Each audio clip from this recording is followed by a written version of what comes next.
नमस्कार, 12 बजे के समाचार बुलेटिन में आप सभी का स्वागत है। मैं हूं आपके साथ भावना नैयर। देश और दुनिया की बड़ी खबरों पर डालेंगे नजर। शुरुआत सुर्खियों के साथ। प्रधानमंत्री नरेंद्र मोदी ने बिहार के पूर्वी चंपारण में जनसभा को किया संबोधित। कहा, देश की जनता कर रही है भ्रष्टाचार, तुष्टीकरण और टुकड़े टुकड़े गैंग पर प्रहार। बिहार के बाद प्रधानमंत्री करेंगे उत्तर प्रदेश का दौरा। वाराणसी स्थित संपूर्णानंद संस्कृत विश्वविद्यालय में मातृशक्ति सम्मेलन में लेंगे भाग। भाजपा के दिग्गज जमकर कर रहे हैं चुनाव प्रचार। भाजपा अध्यक्ष जेपी नड्डा ने हरियाणा के रोहतक में किया रोड शो। अमित शाह, राजनाथ सिंह, योगी आदित्यनाथ और जेपी नड्डा समेत पार्टी के तमाम बड़े नेता उड़ीसा, उत्तर प्रदेश, हरियाणा और दिल्ली में कर रहे हैं प्रचार। चुनाव प्रचार में विपक्ष ने भी झोंकी ताकत। कांग्रेस अध्यक्ष मल्लिकार्जुन खड़गे, राहुल गांधी, प्रियंका गांधी, अखिलेश यादव, मायावती और तेजस्वी यादव समेत विपक्ष के बड़े नेता कर रहे हैं धुआंधार प्रचार। आप सांसद स्वाति मालीवाल मामले में दिल्ली पुलिस का बड़ा एक्शन। जांच के लिए किया एसआईटी का गठन। मामले की जांच कर रही उत्तरी जिले की एडिशनल डीसीपी अजिंथा चिपियला संभालेंगी टीम की कमान। जमीन घोटाला मामले में झारखंड के पूर्व मुख्यमंत्री हेमंत सोरेन की अंतरिम जमानत याचिका पर सुप्रीम कोर्ट में सुनवाई आज। आबकारी नीति मामले में मनीष सिसोदिया की जमानत याचिका पर दिल्ली हाईकोर्ट में सुनवाई। राउज एवेन्यू कोर्ट में 31 मई तक बढ़ाई सिसोदिया की न्यायिक हिरासत। देश के उत्तर पूर्वी हिस्से में भीषण लू का कहर जारी। राजस्थान, पंजाब, हरियाणा, दिल्ली, एनसीआर, उत्तर प्रदेश में अगले 5 दिन तक जारी रहेगी हीट वेव। दक्षिण भारत की ओर बड़ा मानसून। 5 दिन तक भारी बारिश का ऑरेंज अलर्ट। अंतर्राष्ट्रीय खबरों में ईरान के राष्ट्रपति इब्राहिम रईसी के निधन पर ईरान में 5 दिन का शोक। अंतिम संस्कार की रस्में आज से शुरू। भारत में भी आज एक दिवसीय राजकीय कोष शोक। 28 जून को ईरान में होगा राष्ट्रपति चुनाव। और खेल की खबरों में इंडियन प्रीमियर लीग के पहले क्वालिफायर में आज कोलकाता नाइट राइडर्स और सनराइजर्स हैदराबाद होंगे आमने सामने। जीतने वाली टीम कटाएगी फाइनल का टिकट। हारने वाली टीम को फाइनल में पहुंचने का मिलेगा एक और मौका। आप खबरें विस्तार से शुरुआत करते हैं बुलेटिन की। सबसे पहले खबरें 24 की चुनौती की।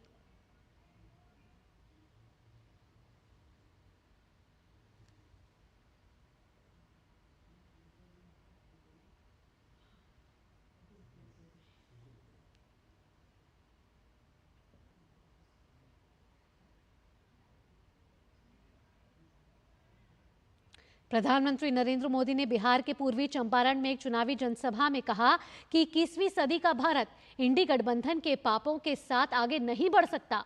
उन्होंने साथ ही कहा कि 4 जून को इंडी गठबंधन के इरादों पर बड़ा प्रहार होगा। 21वीं सदी का भारत इंडी गठबंधन के पापों के साथ आगे नहीं बढ़ सकता।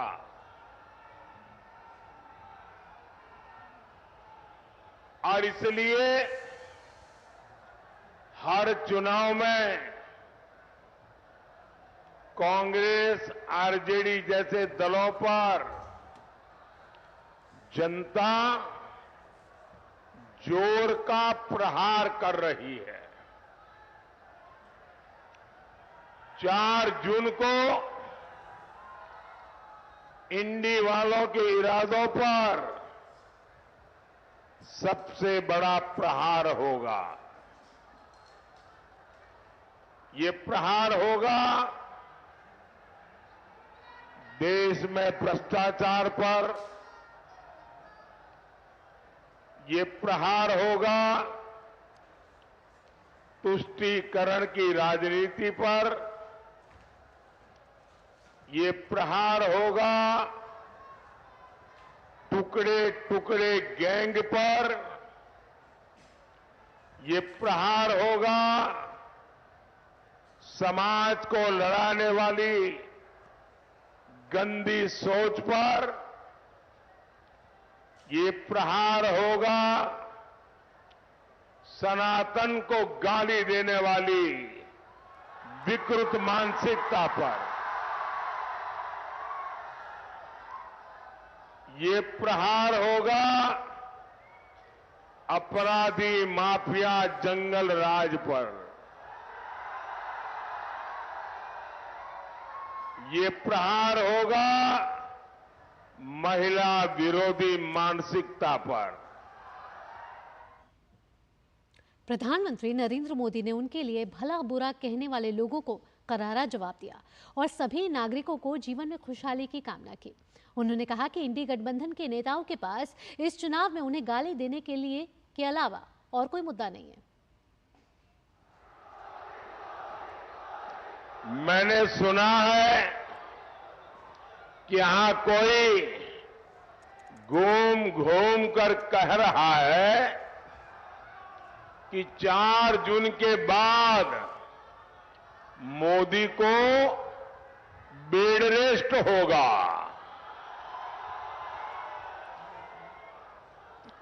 भाइयों बहनों, मैं तो परमात्मा से प्रार्थना करता हूं, मैं तो यही कामना करता हूं, मोदी तो क्या देश के किसी भी नागरिक के जीवन में बेड रेस्ट की नौबत नहीं आनी चाहिए। देश का हर नागरिक ऊर्जा से भरा हुआ हो, उत्सव भरी जिंदगी जीता हो, लेकिन जंगल राज के वारिस से और अपेक्षा भी क्या की जा सकती है। और ये सब ऐसे ही है। आपने देखा होगा कांग्रेस वाले क्या कहते हैं, मोदी तेरी कब्र खोदेगी, मोदी तेरी कब्र खोदेगी। इनका एक काउंटर पार्ट है उत्तर प्रदेश में, और उत्तर प्रदेश का शहजादा क्या कहता है, अब मोदी के आखिरी दिन बनारस में है, इसलिए उन्होंने बनारस में अंतिम गृह की व्यवस्था की है। साथियों, इस चुनाव में इन लोगों के पास मोदी को गाली देने के सिवाय कोई मुद्दा नहीं है। कोई कह रहा है कि मोदी की कब्र खोदेंगे, कोई कह रहा है मोदी को गाड़ देंगे। कांग्रेस के शहजादे मोदी की आंखों में आंसू देखना चाहते हैं।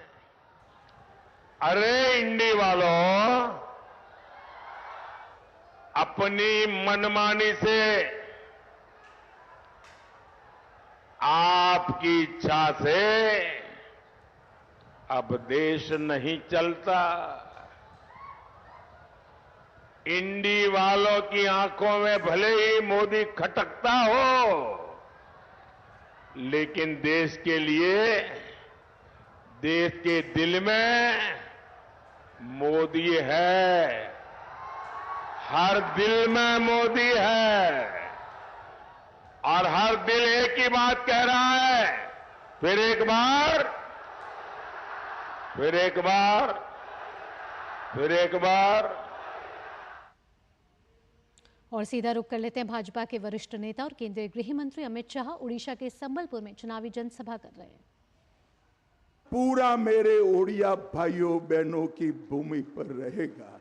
भाइयों बहनों, हम ऐसा ओडिशा बनाना चाहते हैं जिससे एक भी युवा को अपनी पत्नी और बूढ़े माँ बाप छोड़कर कहीं महाराष्ट्र, कहीं हरियाणा, कहीं बेंगलोर मजदूरी के लिए न जाना पड़े, उसको अपने प्रदेश के अंदर ही काम मिल जाए।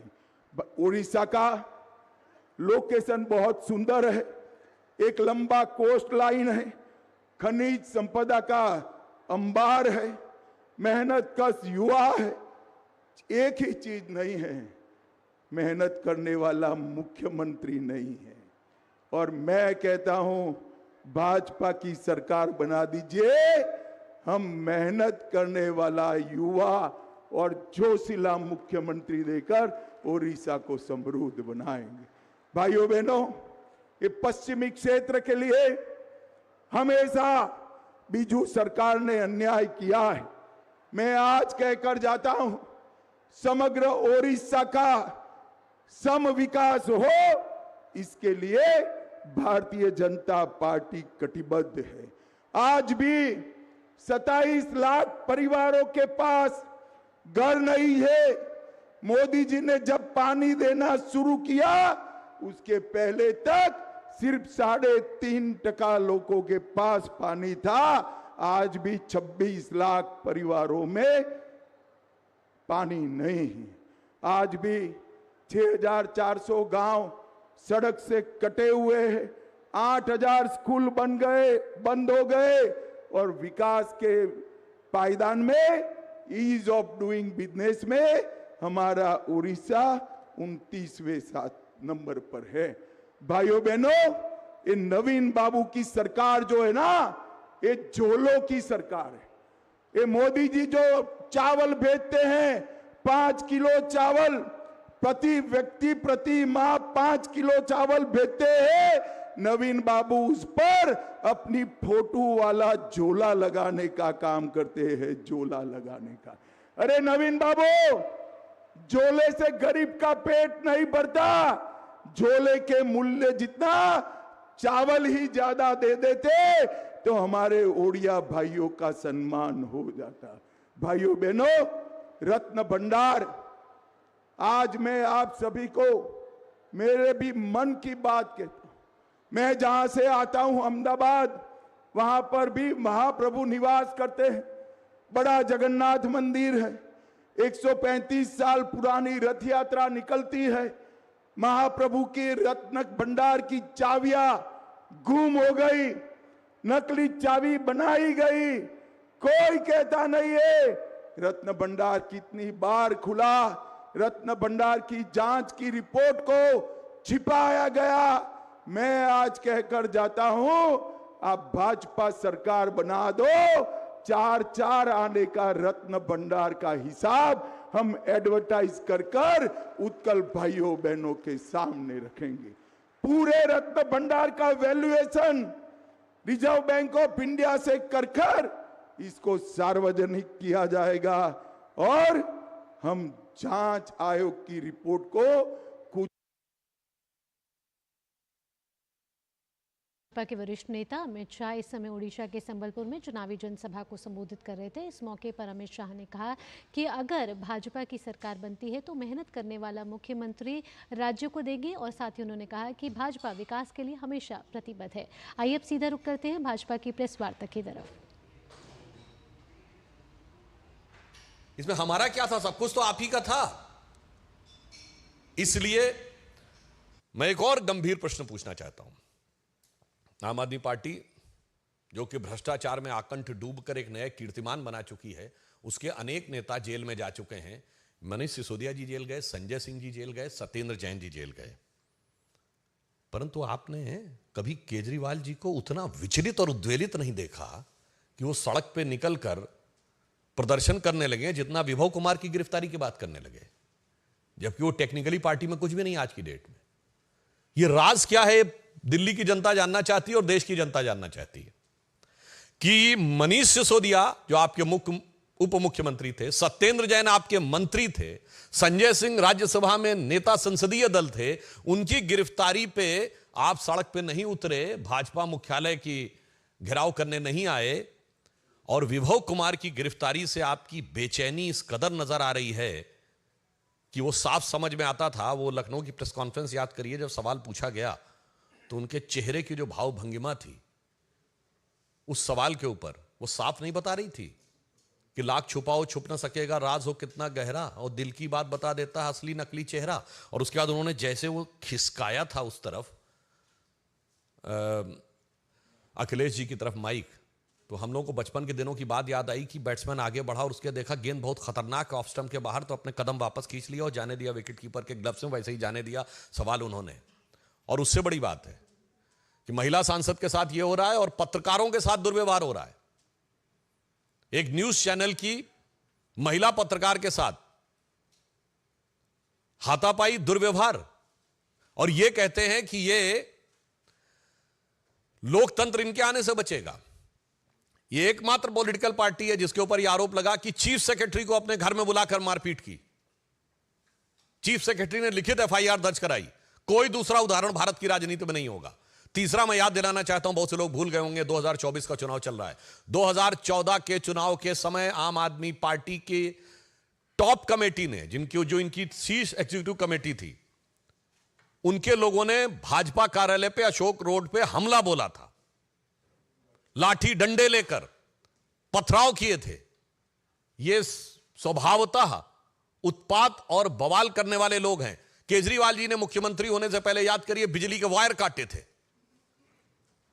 26 जनवरी से एक दिन पहले पूर्व संध्या पे इन्होंने धरना प्रदर्शन किया था। मैंने सिर्फ याद दिलाया, ये इनकी प्रवृत्ति है। ये प्रवृत्ति है। तो फिर अंत में हम ये सवाल पूछना चाहते हैं कि बड़े बड़े नेताओं की गिरफ्तारी पे वो तेवर नहीं दिखा जो घबराहट और तेवर विभव कुमार की गिरफ्तारी पे दिखा है। कहीं ऐसा तो नहीं कि विभव को जब भी देखते होंगे केजरीवाल जी, तो देख के उनके दिल में आता ये होगा कि मानो विभव उनसे कह रहा हो, बैठा हूं दिल में इतने राज छुपाए, जरा सा होंठ हिले तो तुम्हारा दिल डगमगाए।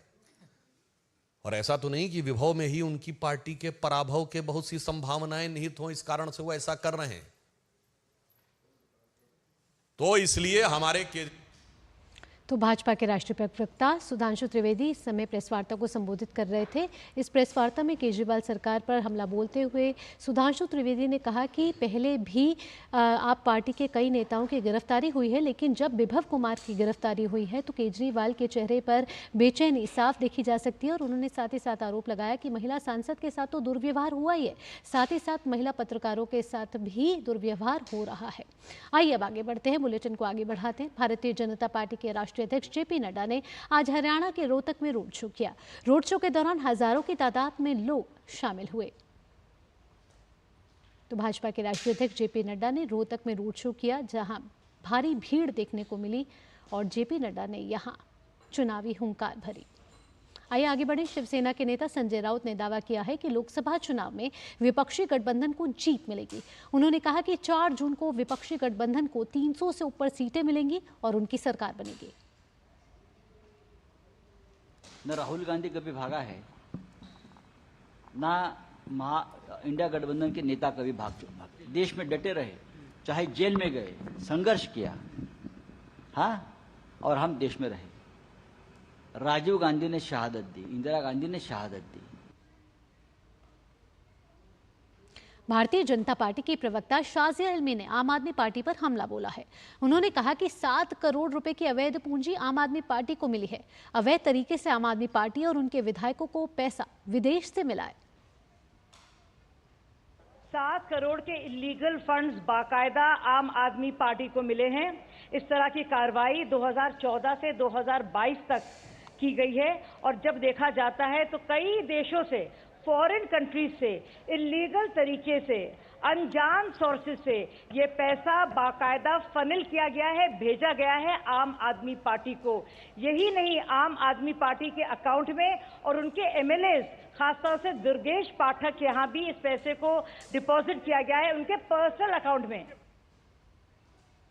तो ये तो थी खबरें 24 की चुनौती से जुड़ी हुई। यहाँ रुक रहे एक छोटे से ब्रेक के लिए। खबरें और भी हैं, आप जुड़े रहिए डीडी न्यूज के साथ।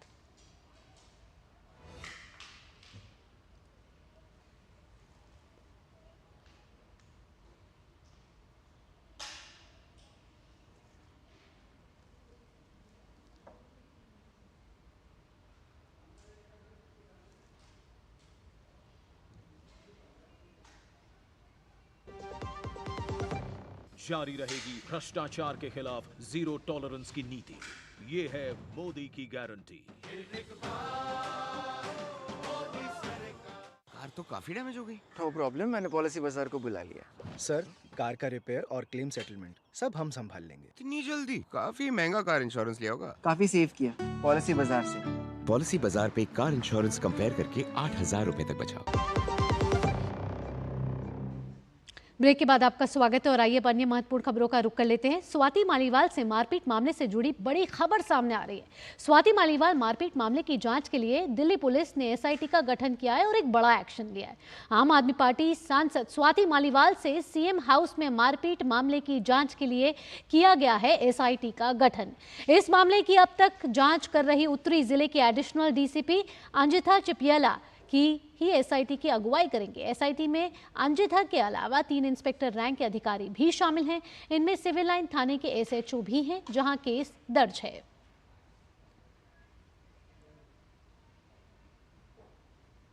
स्वाति मालीवाल मारपीट मामले पर कांग्रेस नेता संदीप दीक्षित की भी प्रतिक्रिया अब सामने आ गई है।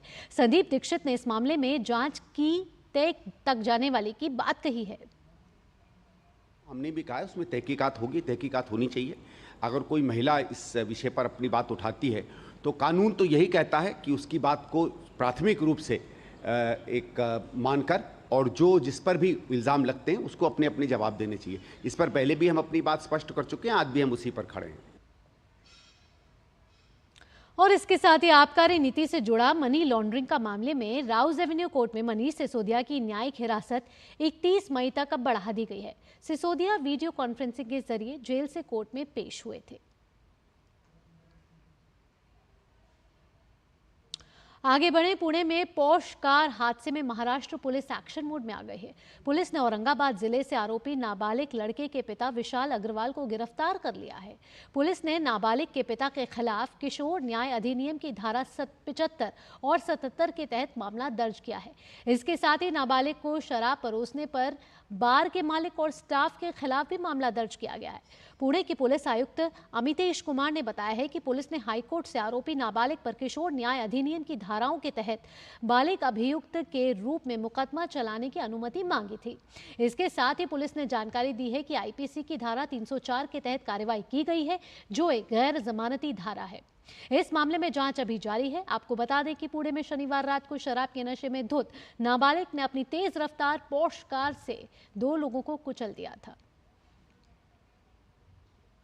पुलिस ने बहुत गंभीरता से लिया है। कल ही हमने इस केस में 304 आईपीसी के तहत कार्रवाई की है, जो कि नॉन बेलेबल सेक्शन है। इसमें नॉर्मली 304 ए जो कि एक फेटल एक्सीडेंट में लगता है, उस पे हम उसके अलावा हमने 304 आईपीसी के तहत कार्रवाई की है, क्योंकि एक अत्यंत हीनस इंसिडेंट था जिसमें एक एक्यूज्ड दारू के नशे में रैश ड्राइविंग करते हुए नैरो सड़क पे इस प्रकार से डेंजरसली गाड़ी चला रहा था। और अब अर्थव्यवस्था से जुड़ी खबर। मार्च 2024 के दौरान ईपीएफओ के साथ करीब 7.47 लाख नए सदस्य जुड़े हैं, जिसमें 2 लाख महिला सदस्य हैं। आंकड़ों से पता चलता है कि मार्च 2024 में जोड़े गए कुल नए सदस्यों में 18 से 25 आयु वर्ग के 57% हिस्सेदारी है। गौरतलब है कि श्रम मंत्रालय द्वारा जारी किए गए ये आंकड़े अस्थायी हैं, क्योंकि आंकड़े जमा करने की प्रक्रिया लगातार चलती है। आंकड़ों से पता चलता है कि मार्च में ईपीएफओ से जुड़ने वाले ज्यादातर युवा वो हैं जो पहली बार नौकरी कर रहे हैं। रिटायरमेंट फंड बॉडी कर्मचारी भविष्य निधि संगठन यानी ईपीएफओ ने मार्च 2024 में 14.41 लाख सदस्य जोड़े हैं। सोमवार को जारी आंकड़े के मुताबिक लगभग 11.80 लाख सदस्य ईपीएफओ से बाहर चले गए और बाद में फिर से इसमें शामिल हुए। भारतीय प्रतिस्पर्धा आयोग जल्द ही मर्जर से संबंधित नियमों का एक नया सेट लेकर आएगा, जो पिछले साल बने प्रतिस्पर्धा कानून संशोधनों को प्रभावी करेगा। सीसीआई अध्यक्ष रवनीत कौर ने सोमवार को कहा कि सीसीआई पिछले 1 साल से प्रतिस्पर्धा संशोधन अधिनियम 2023 के तहत एक नियामक ढांचा तैयार करने में लगी हुई है, जो बाजार में प्रतिस्पर्धा की उभरती चुनौतियों से निपटने के लिए वैश्विक सर्वोत्तम प्रथाओं को सामने लाती है। जारी किए गए नए नियमों में प्रतिस्पर्धा विरोधी प्रथाओं पर व्यवसायों के साथ बातचीत के जरिए समझौता करने, सौदे के मूल्य के आधार पर विलय और अधिग्रहण को विनियमित करने और कार्टेल को स्वच्छ होने के लिए प्रोत्साहित करने के लिए उदारता पर एक विस्तारित योजना शामिल है। कौर ने साथ ही कहा कि अब हम नए विलय नियंत्रण नियमों को अधिसूचित करने की प्रक्रिया में हैं। आयोग की कोशिश होगी कि किसी भी ट्रांजैक्शन पर फैसला लेने में अभी 210 दिनों तक का वक्त लगता है, जिसे घटाकर 150 दिन तक लाने का लक्ष्य रखा गया है। जाहिर तौर पर इसके लिए सीसीआई को अपने कर्मियों की संख्या बढ़ानी होगी। सोमवार को ही कंपटीशन कमीशन ऑफ इंडिया ने अपने 15 साल पूरे किए हैं। इस मौके पर अटॉर्नी जनरल आर वेंकटरमणी ने कहा कि प्रतिस्पर्धा के नजरिए से निजता की रूपरेखा स्थापित करना महत्वपूर्ण है। फिलहाल इस बुलेटिन में इतना ही। टीडी न्यूज पर खबरों का सिलसिला यूं ही जारी रहेगा। मुझे दीजिए अनुमति। नमस्कार।